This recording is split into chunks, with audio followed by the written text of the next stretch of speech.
لا حول ولا قوة إلا بالله العلي العظيم أعوذ بالله السميع العليم من الشيطان اللعين الرجيم بسم الله الرحمن الرحيم الحمد لله الواحد الأحد الفرد الصمد الذي لم يلد ولم يولد ولم يكن له كفوا أحد الصلاة والسلام والتحية والإكرام على النبي الأمي المكي المدني الهاشمي القرشي المطلبي سيدنا ونبينا وشفيع ذنوبنا وحبيب قلوبنا مولانا مولى الثقلين جد الحسنين أبي القاسم محمد وعلى أهل بيته الطيبين الطاهرين المعصومين المظلومين المنتجبين المنتخبين ولعنة الله على أعدائهم ومنكر فضائلهم ومنكر مصائبهم ومنكر جلالتهم ومنكر شجاعتهم ومنكر سيادتهم ومنكر ولايتهم ومنكر ولايتهم وغاصب حقوقهم ومنكر عطش المجمعين من يومنا هذا إلى قيام يوم الدين أما بعد فقد قال الله سبحانه وتعالى في كتابه الكريم بسم الله الرحمن الرحيم وفديناه بذبح عظيم صدق الله العلي العظيم صلوات محمد وآل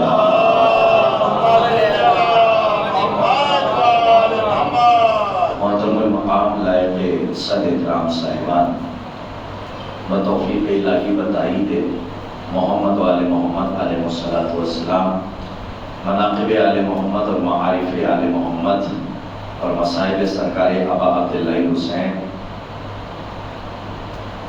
علیہ السلام کا یہ طاہر و مطہر کارواں بڑی تیزی سے رواں تھا اور میں یہ سمجھتا ہوں کہ آج مغربین بعد ہم آخری منزل میں داخل ہو جائیں گے اور آج کی یہ عشر اربعین کی یہ آخری مجلس ہوگی اور مسلسل گفتگو معارف کے حوالے سے ہوتی چلی آئی ہے تو اس وقت کی مجلس کے لیے بھی ہم نے قرآن مجید کی جس آیے مبارکہ نورانیہ کے ایک جز کو سرنامہ کلام کے طور پہ پیش کیا ہے ہو سکتا ہے کہ اس کا ترجمہ آپ کے ذہن اذان عالیہ میں محفوظ ہو ارشاد ہو رہا ہے وَفَدَيْنَاهُ بِذِبْحٍ عَظِيمٍ جناب ابراہیم علیہ السلام نے جب 3 دن خواب دیکھا کہ میں اپنے بیٹے اسماعیل کی گردن پہ چھری چلا رہا ہوں تو 3 دن دیکھنے کے بعد اپنے بیٹے اسماعیل سے آ کے کہا کہ میں نے ایسا خواب دیکھا ہے تو جناب اسماعیل علیہ السلام نے فرمایا بابا جو آپ نے دیکھا ہے اس پر عمل کیجئے انشاءاللہ آپ صبر کرنے والوں میں سے پائیں گے یعنی صابرین میں سے پائیں گے تو جناب اسماعیل مینا کے میدان میں لے کے جناب ابراہیم اسماعیل کو لے کے گئے آنکھوں پہ پٹی باندھی آنکھوں کے اوپر پٹی باندھی اور میں یہ سمجھتا ہوں کہ دوپہر کی مجلس ہے تو دوپہر ہو یا دن ہو یا رات ہو یا صبح ہو لیکن علی والوں کی جو ولایت کا نشہ ہے وہ کبھی کم نہیں ہوتا اس کا امتحان میں ایک جملے سے لینا چاہتا ہوں کہ آپ یہی ہیں یا آپ کا ذہن کہیں اور ہے اسی ایک جملے سے امتحان ہوگا کہ جناب ابراہیم نے آنکھوں پہ پٹی باندھی تو کچھ نادان دوستوں نے یہ بتایا کہ جناب ابراہیم نعوذ باللہ ڈر گئے تھے اس لیے جناب ابراہیم نے آنکھوں پہ پٹی باندھی لیکن ان نادان دوستوں کو یہ نہیں پتا کہ نبی نہیں ڈرتا کیونکہ نبی معصوم ہوتا ہے اور جو معصوم ہوتا ہے وہ ایسے ڈرتا نہیں ہے یہ الگ بات ہے کہ کوئی نبی کے پہلو میں بیٹھ جائے اور سانپ دیکھ کر رونے لگے صلوات محمد وعلی محمد اس کا مطلب یہ ہے کہ آپ بیدار ہیں تو اب ظاہر سی بات ہے کہ مجھے تھوڑا سا آگے لے جانا ہے اور یہاں سے ایک عظیم بات کی طرف اشارہ کرنا ہے تو جناب اسماعیل علیہ السلام کی گردن میں جب چھری چلائی تو کیا اسماعیل ذبح ہو گئے؟ کیا اسماعیل ذبح نہیں ہوئے؟ توجہ رکھیے گا اسماعیل ذبح نہیں ہوئے، بلکہ اللہ نے اسماعیل کی جگہ پر ایک دمبا بھیج دیا اور دمبا ذبح ہو گیا۔ تو اللہ نے اس آیت کو نازل کیا اور فرمایا وَفَدَيْنَاهُ بِذِبْحٍ عَظِيمٍ۔ بہت اہم نقطے کی طرف اشارہ کر رہا ہوں، وَفَدَيْنَاهُ بِذِبْحٍ عَظِيمٍ۔ ایک بہت بڑے عالم دین گزرے اور بہت بڑے خطیب بھی گزرے، شیخ جعفر شوستری، آپ نے نام سنا ہوگا، شیخ جعفر شوستری۔ وہ یہاں پہ آ کے بڑی علمی بحث کرتے ہیں اور کہتے ہیں یہاں پہ جو بے ذبحٍ عظیم میں بے آیا ہے، یہ جو بے آیا ہے یہ بے ذبحٍ عظیم میں یہاں پہ جو بے آیا ہے، یہ انہوں نے بہت ساری بحثیں کی ہیں۔ تو اس بے کی اہمیت کو انہوں نے بتایا کہ یہ بے کیوں آیا ہے۔ اگر یہ میں سمجھا دے گیا تو آج کی مجلس کا مقصد حل ہو جائے گا کہ یہ جو بے آیا ہے یہ قربانی کا ہے، یعنی وسیلے کا ہے۔ یہ بے جو کہتے ہیں تو یہ بے کی بڑی اہمیت ہے کہ اللہ نے آیت میں بے ذبحٍ عظیم کیوں کہا۔ تو شیخ جعفر شوستری کہتے ہیں یہ بے کی بڑی اہمیت ہے۔ کہا کیسی اہمیت ہے؟ کہا مثال کے طور پر اگر قرطاس کربلائی اشرا پڑھنے کے لیے یہاں پر آئے ہوں تو پہلے تو میں ایک بات عرض کر دوں کہ ذبح عظیم نہ اسماعیل ہو سکتے ہیں نہ ہی دمبا ہو سکتا ہے۔ نہیں، میری بات واضح نہیں ہوئی۔ ذبح عظیم نہ دمبا ہو سکتا ہے نہ اسماعیل ہو سکتے ہیں۔ ذبح عظیم ہے کربلا والوں کی قربانی۔ بہت توجہ رکھیے گا، آج اربعین ہے تو میں نے سوچا کہ ایک بہن اپنے بھیا کا چیلو منانے کے لیے آئی ہے تو خراج ان کی بارگاہ میں پیش ہو جائے اور فضائل کے اس گوشے کو آپ سماعت کر لیجئے۔ آپ کی آنکھوں سے آنسو جو جاری ہوئے ہیں میں سمجھتا ہوں کہ اس مجلس کی قبولیت کا ذریعہ ہے۔ اللہ آپ کو سلامت رکھے۔ بے ذبحٍ عظیم کا مطلب کیا ہے؟ کہ یہ تو بے آیا ہے، اس کی بڑی اہمیت ہے، یہ بڑا معنی خیز ہے۔ اور شیخ جعفر شوستری فرماتے ہیں کہ ذبح عظیم ہے کربلا والوں کی قربانی۔ اللہ نے اسماعیل کو بچا لیا اور دمبے کو بھیج دیا، لیکن اللہ نے اس ذبح عظیم پر توجہ، اس ذبح عظیم پر ابراہیم کے فدیے کو قبول فرمایا۔ کاش کے اس ترجمے کو آپ نے محسوس کر لیا ہوگا کہ ذبح عظیم پر ابراہیم کے فدیے کو قبول فرمایا، یعنی ابراہیم کا فدیہ قبول کیا ذبح عظیم پر۔ اور ذبح عظیم نہ دمبا ہو سکتا ہے نہ ذبح عظیم اسماعیل ہو سکتے، بلکہ ابراہیم کا فدیہ قبول ہوا اس ذبح عظیم پر۔ اب عزیزان گرامی ادھر دمبا ذبح ہوا، اسماعیل بچ گئے، بیچ میں بیچارہ مسلمان پھنس گیا۔ مسلمان سمجھ رہا تھا کہ اللہ نے اسماعیل کو بچایا ہے، لیکن بیچارے مسلمان کو یہ نہیں پتا کہ اللہ نے اسماعیل کو نہیں بچایا، بلکہ صلب اسماعیل میں جو نور محمد آنے والا تھا اللہ نے اس نور محمد کو بچایا ہے۔ صلوات پڑھیے محمد والے محمد پر۔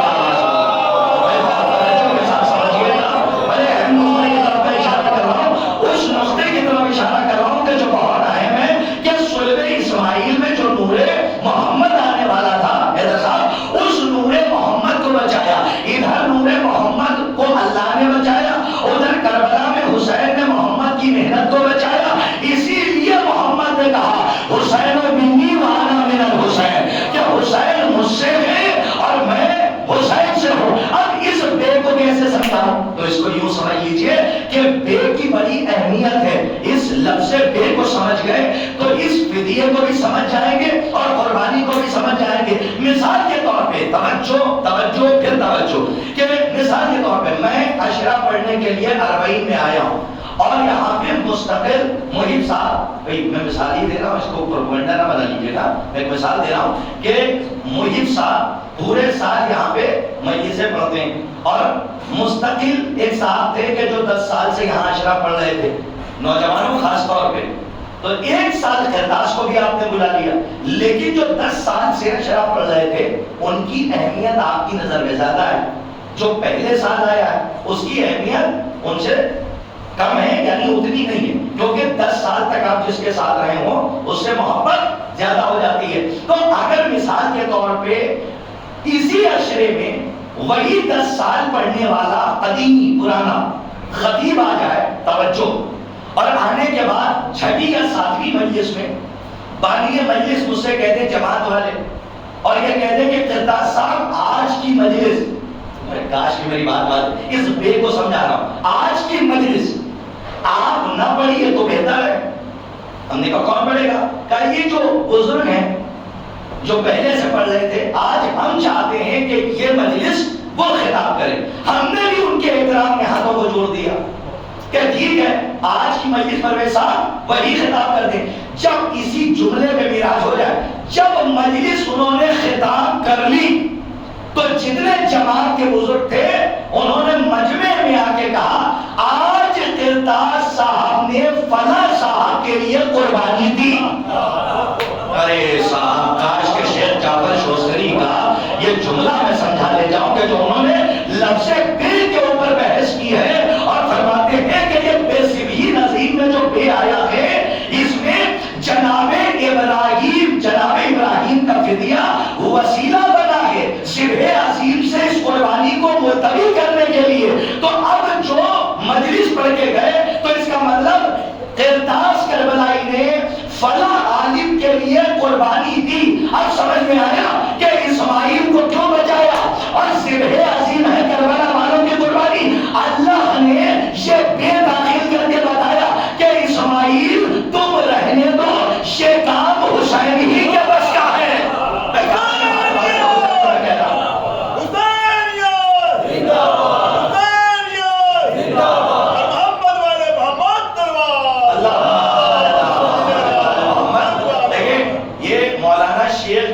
شوستری صاحب بہت بڑے خطیب گزرے ہیں اور بہت اچھے عالم دین، انہوں نے باقاعدہ اس کے اوپر بحث کی ہے بے ذبح عظیم۔ عزیزان گرامی جناب اسماعیل کو بچا دیا اور کہا کہ اسماعیل تم رک جاؤ، یہ کام حسین ہی کے بس کا ہے۔ اور یہاں پہ کوئی ایسا شخص ہے کہ جو یہ کہہ سکتا ہے کہ جو کام امام حسین علیہ السلام نے کیا،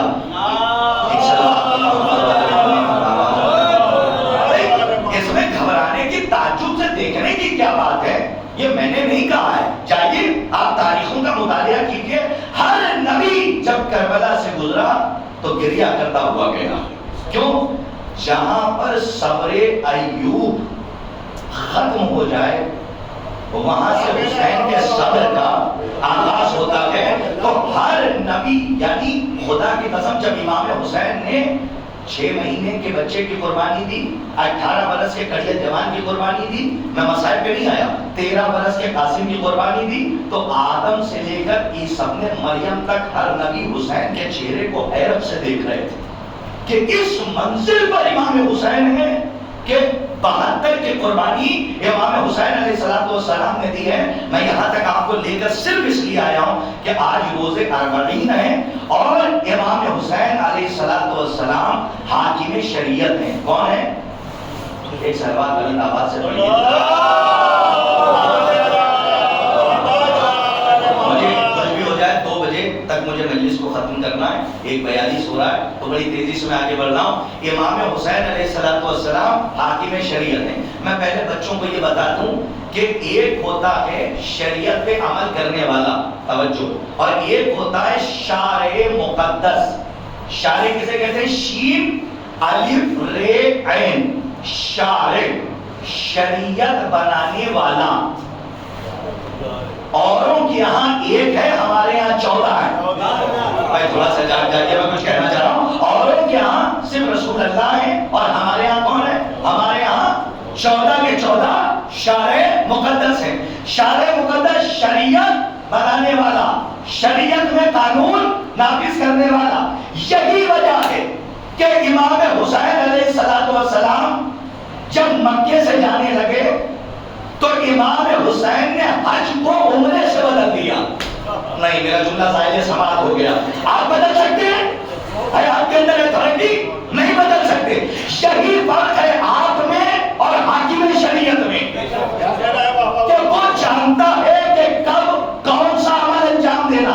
تو امام حسین نے حج کو عمرے سے بدل دیا۔ جب امام حسین نے حج کو عمرے سے بدلا، اور پوائنٹ کی بات کر رہا ہوں، میں چلا جاؤں گا آج، اس پوائنٹ کو یاد رکھیے گا۔ تو لوگ یہ کہتے ہیں کہ امام حسین نے خانہ کعبہ کی حرمت کو بچایا. کس کو بچایا؟ سمجھو حرمت کو. یہ حرمت کیا ہے بھائی؟ ایک سوال کروں میں آپ سے. مکے میں کربلا میں امام حسین کا خون بہا تو وہ زمین خاک شفا ہو گئی. ایک سوال ہے میرا چھوٹا سا. کربلا کے صحرا میں امام حسین کا خون بہا تو وہ خاک شفا ہو گئی. کیا مکے میں حسین کا خون بہ جاتا تو مکے کی عظمت دوبالا نہیں ہو جاتی؟ کوئی ہے اس میں جو انکار کر دے؟ نہیں نا. لیکن مکے کی زمین امن کی زمین ہے. امام حسین ایک نتیجہ دیا جاتا ہے کہ امام حسین اپنی نظر امامت سے دیکھ رہے تھے کہ جو لوگ احرام باندھے ہوئے ہیں وہ اپنے احرام میں خنجر کو چھپا کر لائے ہیں اور یزید کے بھیجے ہوئے کرائے کے ٹٹو ہیں. کاش کہ اس جملے کی قیمت مل جاتی. یہ بھی ادبی جملہ ہے. کرائے کے بھیجے ہوئے یزید کے یہ بنو امیہ کے دسترخوان کی نچلی ہڈیاں چھچوڑ کر پلنے والے شادو آباد. یہ تو آپ کو بیدار کرنے کے لیے جملے بول رہا ہوں تاکہ میری اہم بات پہنچ جائے. یہ بنو امیہ کے دسترخوان کی نچلی ہڈیاں چھچوڑ کر پلنے والے یہ خانہ کعبہ کے نام پر چندہ وصول کر مسلمانوں کو بے وقوف بنا کر اپنے بچوں کو شراب پلا پلا کر یزید بنانے والے یہ کیا جانے کہ حرمت کعبہ کسے کہتے ہیں اور مکے کی عظمت کیا ہے. مکے کی عظمت تو وارث مکہ بتائے گا نا. وہ بتائے گا کہ جو مکہ کا بیٹا ہو, کاش کے بعد واضح ہو جائے, وہ بتائے گا کہ جو مینا کا بیٹا ہو, وہ بتائے گا کہ جو مدینے کا بیٹا ہو. اب امام حسین نے ایک لفظ کہا جاتا ہے, ایک لفظ کہا جاتا ہے کہ امام حسین نے حرمت کو بچایا. یہ حرمت کا کیا مطلب ہے؟ حرمت یعنی عزت کو بچایا.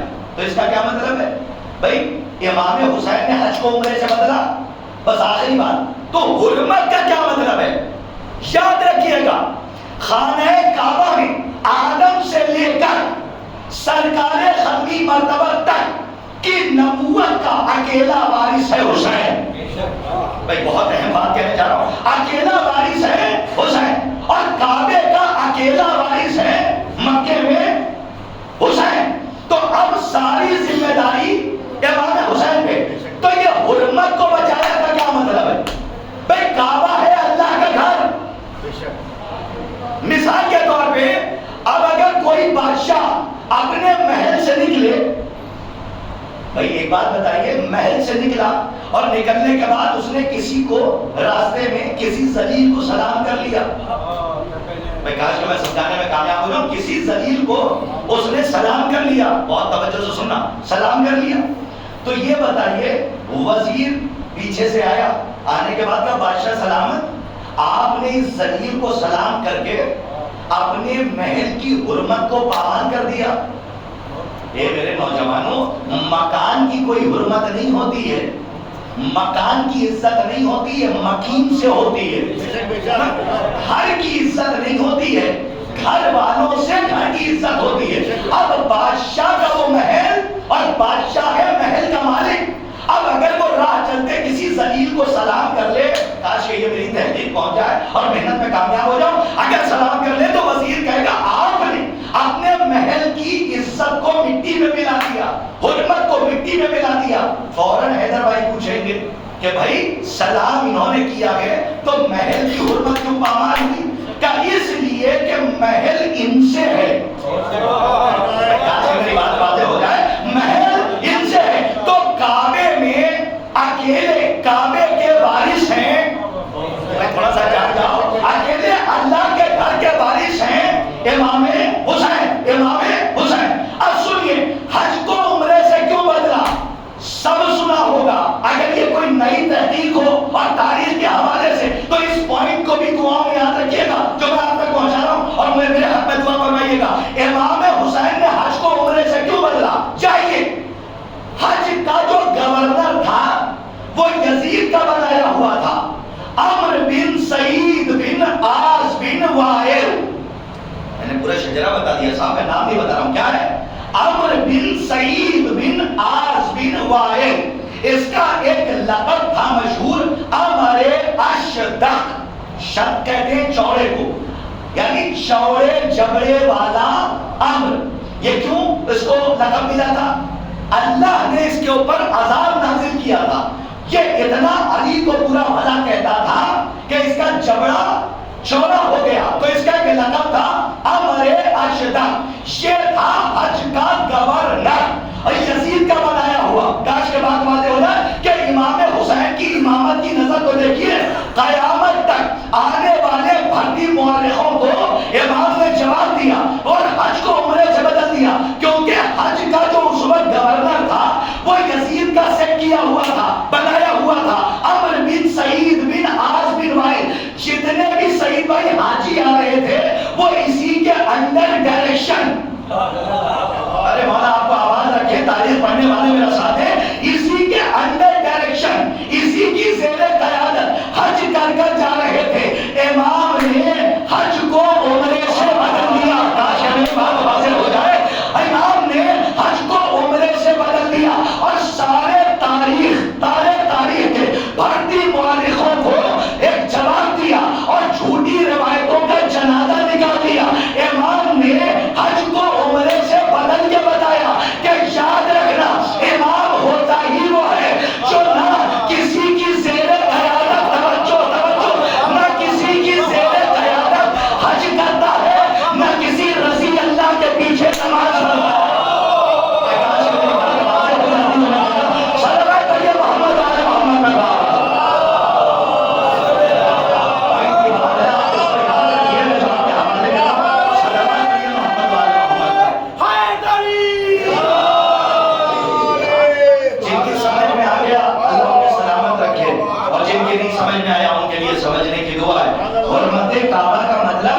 بہت کچھ لوگوں نے بیان کیا، لیکن جب آپ ہسٹری آف اسلام کا مطالعہ کریں گے تو اس وقت حج کا جو گورنر بنایا تھا وہ یزید کا بنایا ہوا تھا. عمر بن سعید بن عاص بن وائل، یہ عمرو عاص کا بھتیجا تھا، اس وقت بنایا ہوا تھا. اس کا لقب تھا امر اشدق. امام نے حج کو عمرے سے بدل دیا. اللہ اکبر. ارے جس کا ایک قدم حکمتی تبدیل ہو جائے تو کعبے کو بھی بچا لے، شریعت کو بھی بچا لے. ہائے ہائے مولا آپ کو آباد، اسلام کو بھی بچا. یہ تو سنی ہوئی بات ہے صاحب. ہاں، اور میں چاہتا ہی ہوں کہ اسی سے تبدیل دے کے میں کربلا چل رہا ہوں کہ خانہ کعبہ کو بھی بچا لے، سجدے کو بھی بچا لے، نماز کو بھی بچا لے، حج کو بھی بچا لے. جس کا ایک حکمتی قدم بدل جائے تو پورا اسلام بچا لے. سوچیے اگر وہ سر دے دے تو کیا کیا بچائے گا. کاش کہ میری بات واضح ہو جائے. اگر وہ سر دے دے تو کیا کیا نہیں بچائے گا. امام حسین علیہ السلام نے حج کو عمرے سے بدل کے ساری جھوٹی روایتوں کا جنازہ نکال دیا کہ امام نہ کسی کے انڈر ڈائریکشن حج کرتا ہے اور نہ ہی کسی رضی اللہ کے پیچھے نماز پڑھتا ہے. اور میں درمیان اشرا اس کی وضاحت میں کر چکا ہوں. لیکن امام حسین مکے سے نکلے، مکے سے نکلنے کے بعد کربلا معلیٰ کی طرف روانہ ہوئے. امام حسین نے، یہ بھی جملہ بہت قیمتی ہے، امام حسین نے کربلا سے پہلے ہی یزید کو نیشنل لیول پر نہیں، انٹرنیشنل لیول پر ہرا دیا تھا. کیا قیمت دیا؟ نیشنل لیول پہ نہیں، انٹرنیشنل لیول پر کربلا سے پہلے حسین نے یزید کو ہرا دیا تھا. تو جب ہرا دیا تھا تو پھر کربلا میں کیا کیا؟ لوگوں کا سوال ہوگا. ہرا دیا تھا کربلا سے پہلے، رزلٹ دیا ہے کربلا میں. کاش میرا جملہ واضح ہو جاتا. ہرا دیا تھا کربلا سے پہلے لیکن رزلٹ دیا ہے کربلا میں کہ حق کیا ہے اور باطل کیا ہے. اور ایک ایک اسٹیپ اگر میں گنانے پہ بیٹھ جاؤں تو میں سمجھتا ہوں کہ 2 سے اوپر بات چلی جائے گی، ڈھائی ہو جائے گا.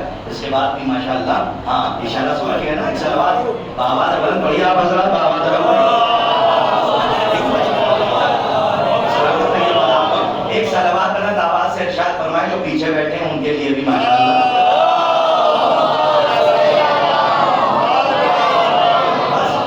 اب میں آپ کی خدمت میں ایک آخری بات عرض کر رہا ہوں اور اس کو غور سے سن لیجیے گا. امام حسین نے نیشنل لیول پہ نہیں، کتنے کون سے لیول پہ؟ انٹرنیشنل لیول پہ. میں صرف دعویٰ کر جاؤں اور دلیل نہ دوں تو پھر دعویٰ رد ہو جائے گا. میرے سرکار عیسائیت کا تعلق نیشنل سے یا انٹرنیشنل سے؟ ارے میرے سرکار اب تو ہم ہندوستان میں بیٹھے ہیں نا، تو کہاں سے ہے؟ انٹرنیشنل سے. سنیے صاحب، جب امام حسین کو غر کے لشکر نے گھیرا ہے اور امام حسین علیہ السلام نے کہا اے غور تیری ماں تیرے ماتم میں تیرے غم میں بیٹھے. تو اس وقت کا سارا واقعہ یاد ہے. تو خیمے لگا دیے تھے, ایک جگہ ہے کربلا سے پہلے. تو اس وقت 3 افراد وہاں سے گزر رہے تھے. جناب وہب کلبی سلامت رہیے, وہب کلبی کی زوجہ جناب ہانیہ کہ جن کی تازی ابھی شادی ہوئی تھی, اور جناب وہب کلبی کی مادر گرامی. جب وہاں سے گزرنے لگے تو وہب کلبی کی ماں ابھی عیسائی ہے,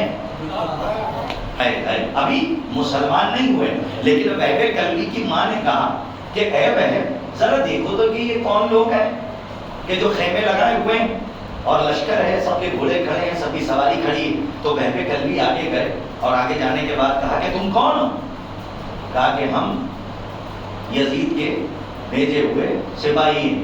تو کہا کون یزید؟ کہا خلیفۃ المسلمین.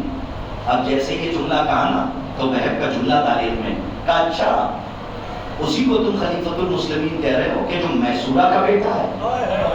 کاش کہ اس کمنٹ کو آپ نے محسوس کر لیا ہوگا. یہ کمنٹ تھا, یہ طنز تھا کہ جو عیسائیت کی طرف سے ہو رہا تھا. ابھی مسلمان نہیں ہوئے, ابھی حسین کی طرف آئے نہیں, ابھی اپنے ہی مذہب پر ہیں. اور کیا جملہ کہا اچھا وہی یزید کہ جو میسورہ کا بیٹا ہے. کہا کہ کسے قید کر کے لے جا رہے ہو اور کسے گھیر رکھا ہے؟ کہا ہم نے حسین ابن علی کو گھیر رکھا ہے. سب سے پہلا جملہ نعوذ باللہ ثم معاذ اللہ خارجیوں کا لشکر ہے. تو بہن نے پوچھا خارجی کون ہے؟ کہا حسین ابن علی. کہا اچھا وہی حسین کہ جسے محمد مباہلے میں لائے تھے.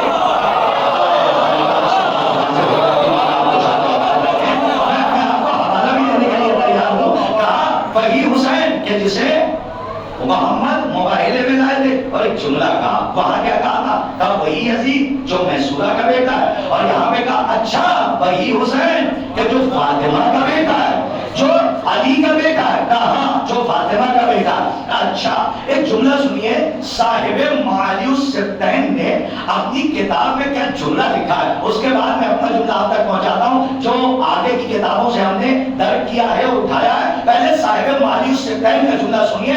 معالی السبتین میں یہ روایت پوری رقم ہے اور اس میں وہ لکھتے ہیں کہ جیسے ہی یزید کے لشکر نے کہا خلیفۃ المسلمین نعوذ باللہ یزید کو, تو اس میں جملہ لکھا ہے کہ وہب کلبی نے کہا کہ جسے تم خلیفہ کہہ رہے ہو اسے ہم اپنے کلیسا میں کیا جواب؟ ہاں کلیسا یعنی چرچ سے کہا جائے, ہم چرچ میں اپنی عبادت گاہ میں وہب کلبی عیسائی ہے نا, کہا اپنے کلیسا میں جسے تم خلیفۃ المسلمین کہہ رہے ہو ہم اپنے کلیسا میں اسے جارود کشی کی نوکری نہ دیں. سلامت فرید بھائی کہاں چلے گئے, مولا آپ کو آباد رکھیں. ہاں اور جو خدمت کرنے والے ہیں وہ جارود کشی کو زیادہ جانتے ہیں الحمدللہ, اور جو خدمت کر رہے ہیں مولا کی خدمت کر رہے ہیں اللہ ان کو اجر عظیم عطا فرمائے. جارود کہتے ہیں, جارود کشی یعنی جھاڑو مارنا. سلامت رئیس بھائی دوسرے معنی تک شاید آپ پہنچے. جارود کشی کا کیا مطلب ہے؟ جھاڑو مارنا. تو صاحب معالی السبتین نے لکھا ہے کہ وہب کلبی نے کہا کہ جسے تم خلیفہ کہہ رہے ہو اسے ہم اپنے کلیسا میں یزید کو جھاڑو مارنے کی نوکری نہ دیں. اور جاتے جاتے بڑا عجیب جملہ کہا, کیا تمہارا دماغ خراب ہو گیا ہے؟ کیا تم یہ سمجھ رہے ہو کہ کوثر شراب کے ہاتھوں میں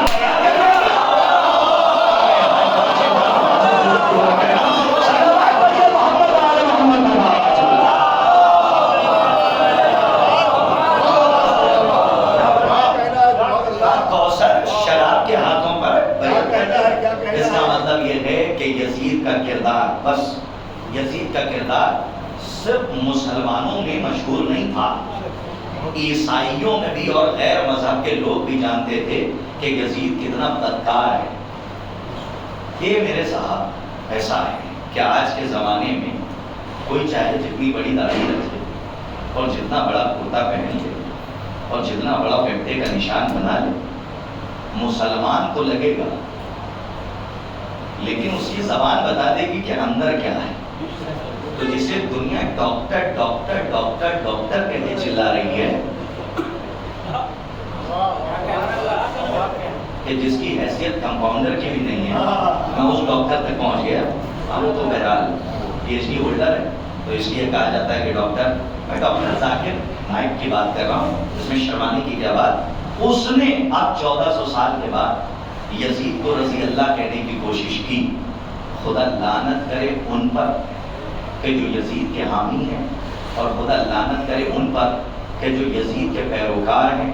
خدا لعنت کرے ان پر کہ جو قتل امام حسین پر راضی رہے اور خاموش رہے. اور آج جو رضی اللہ کہنے پر تلے ہوئے ہیں، ہمارے مولانا اعجاز صاحب کا جملہ شاید کہ میں دہرا رہا ہوں، مجھے معاف کیجیے گا، لیکن مجھے ایصال ثواب ہو جائے استاد محترم کو. مولانا اعجاز حسین غدیری صاحب نے یہ جملہ کہا تھا نوٹ بندی کے زمانے میں کہ ہم نے پوچھا تمہارا ہے، کہانی ہمارا نہیں ہے. ڈاکٹر ذاکر نائک کے لیے کہا تمہارا، کہانی ہمارا نہیں ہے. کہا تمہارا ہے، کہانی ہمارا نہیں ہے. بریلوی نے کہا ہمارا نہیں ہے، حنفی والوں نے کہا ہمارا نہیں ہے، مالکی نے کہا ہمارا نہیں ہے. زبر بھائی جملہ کیا عمدہ. اکبر پور کی انہوں نے جو آپ کے جونپور کے قریب میں بات کر رہا ہوں، اکبر پور شاہ میں جیجے شاہ کا کیا گیا، تو اکبر پور میں انہوں نے تقریر کی تھی، اللہ ان کے درجات بلند فرمائے. تبلیغ ولایت میں ان کی زندگی صرف ہو گئی. کیا جملہ انہوں نے نوٹ بندی کے زمانے میں ڈاکٹر ذاکر نائک پہ تبرہ کرتے ہوئے جملہ کہا تھا کہ جس وقت اس نے رضی اللہ کہنا شروع کیا، کوشش کی کہ یزید کو رضی اللہ کہے، تو ہم نے بریلیوں سے پوچھا تمہارا، کہا ہمارا نہیں ہے. حنبلیوں سے پوچھا تمہارا، کہا ہمارا نہیں ہے. مالکیوں سے پوچھا تمہارا، کہا ہمارا نہیں ہے. شافعی والوں سے پوچھا تمہارا، کہا ہمارا نہیں ہے. تو اس وقت انہوں نے کہا ذاکر نائک نہ ہو گیا، 1000 کی نوٹ ہو گیا.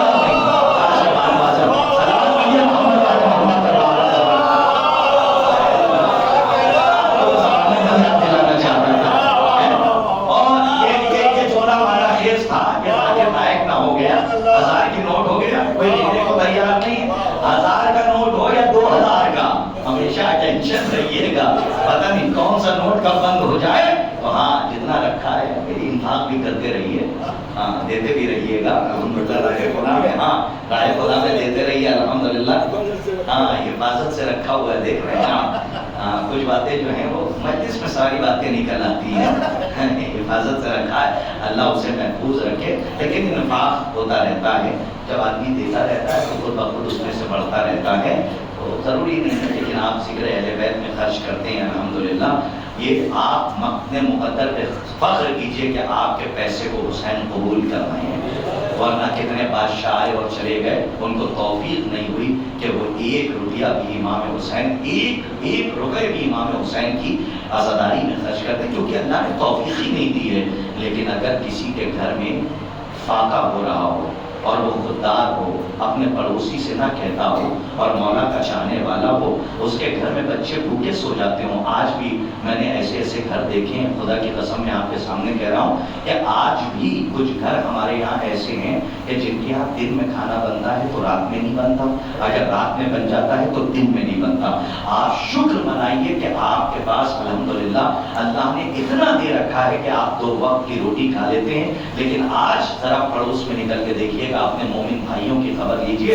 آج بھی ایسے گاؤں ہیں کہ جہاں پہ لوگ ایک روٹی کے لیے ترس رہے ہیں. لیکن جب محرم کا چاند فلک پہ نمودار ہو جاتا ہے تو آپ سے زیادہ میں یہ سمجھتا ہوں، جسارت کر رہا ہوں، ان غریبوں کو حسین کی آمد کا احساس ہو جاتا ہے کہ جن کا پرسان حال سال بھر کوئی نہیں رہتا، اور وہ اپنے گھر کی ٹوٹی ہوئی جھوپڑی میں حسین کا فرش اعظم بچھا دیتے ہیں اور یہ چاہتے ہیں کہ 10 دن تک ہمارے بچے چاہے بھوکے سو جائیں لیکن حسین کی مجلس میں تبرک بانٹا جائے. میں اپنے جوانوں سے کہہ رہا ہوں، اپنے بزرگوں سے بھی کہہ رہا ہوں کہ اگر کسی کے گھر میں کچھ نہ ہو، خدا کی قسم وہ صرف حسین کے نام پر پانی بانٹ دے، اور پانی بانٹنے کے بعد ایک مرتبہ جنت البقیع کا رخ کرے اور کہے بی بی ہمارے پاس بس ہماری اتنی دولت تھی جو ہم نے آپ کے حسین پر لٹا دی. ارباب رضا آپ کی آنکھوں سے اشکوں کے فراز جاری ہو گئی ہے. میں چاہتا تو یہیں سے منبر چھوڑ دیتا، میں پردیسی ٹھہرا، آپ کو دعا کے سوا کچھ نہیں دے سکتا، لیکن وہ آپ کو ضرور عطا کرے گی کہ جو اس مجلس میں آئی ہوئی ہے. ارباب رضا اگر کسی کو رونا نہ آئے نا تو وہ 2 رکعت نماز پڑھے اور نماز پڑھنے کے بعد اللہ کی بارگاہ میں دعا کرے. یہ پالنے والے مولا حسین کے مصائب ہوتی ہے اور میری آنکھیں بند نہیں ہوتی ہے، اسی لیے معصوم فرماتے ہیں اگر رونا نہ آئے تو رونے جیسی شکل بنا لو. ارباب رضا بس غم کا ایک اثر ہے تو تمہارے چہرے پہ تاری ہو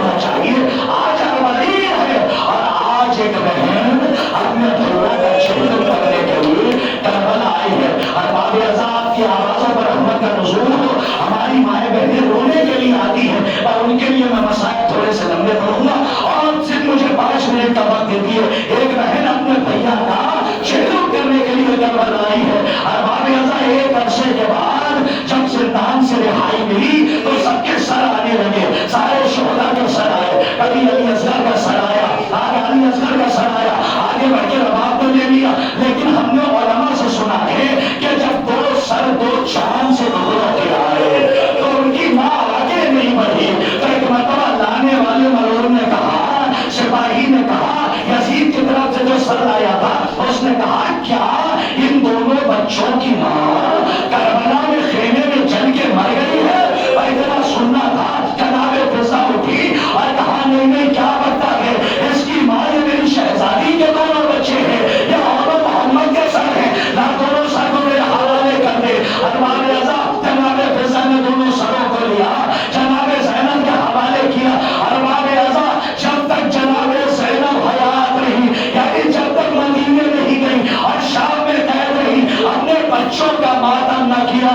ہائے بی بی, آپ کی غربت اور آپ کی مظلومی, آپ نے اپنے بھیا کا ماتم کیا, اپنے گود کے بھائیوں کا ماتم نہیں کیا. روایت کہتی ہے کہ جب سر پہ سر آنے لگے, علماء فرماتے ہیں کہ ایک مرتبہ کہیں سے آواز آئی اور کسی نے بلند آواز سے کہا خبردار ہو جاؤ, تادب ہو جاؤ. کہا کون آ رہا ہے؟ کہا لشکر حسینی کا علمدار عباس کا سر آ رہا ہے.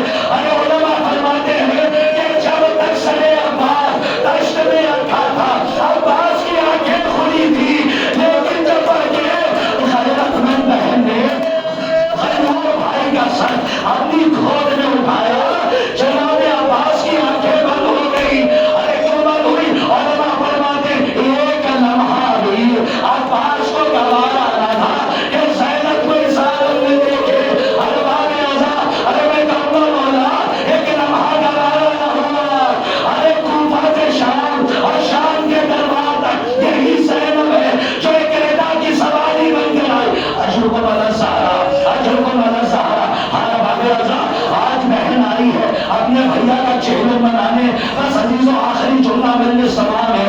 آپ کی بہنوں کو اللہ سلامت رکھے, اور جو بہنیں مجلس سماعت کر رہی ان کے بھائیوں کو اللہ سلامت رکھے. روایت کہتی ہے کہ جب جناب زینب کربلا پہنچی ہے تو روایتوں کا فطرہ ہے, بس آخری فطرہ مجلس سماعت, کہ جب سب کا چہرہ کر کے یہ قافلہ لوٹنے لگا تو سید سجاد آئے. کیا دیکھا کہ اماں رباب حسین کی قبر سے لپٹی ہوئی ہے.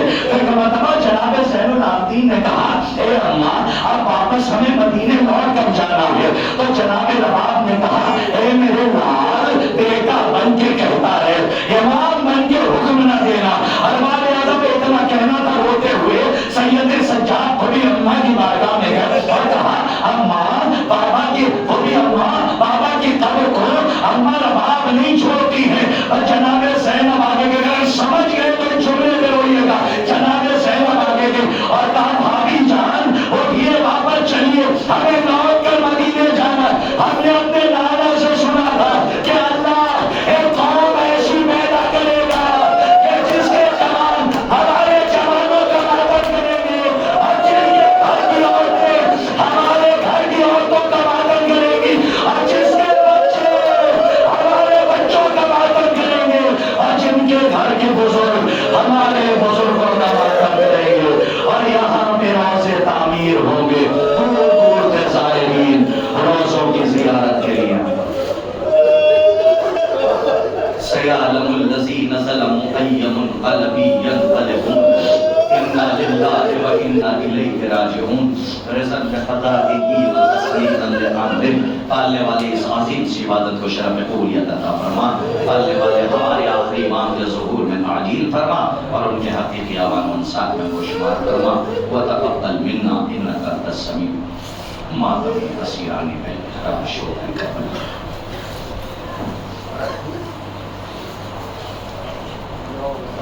Hey.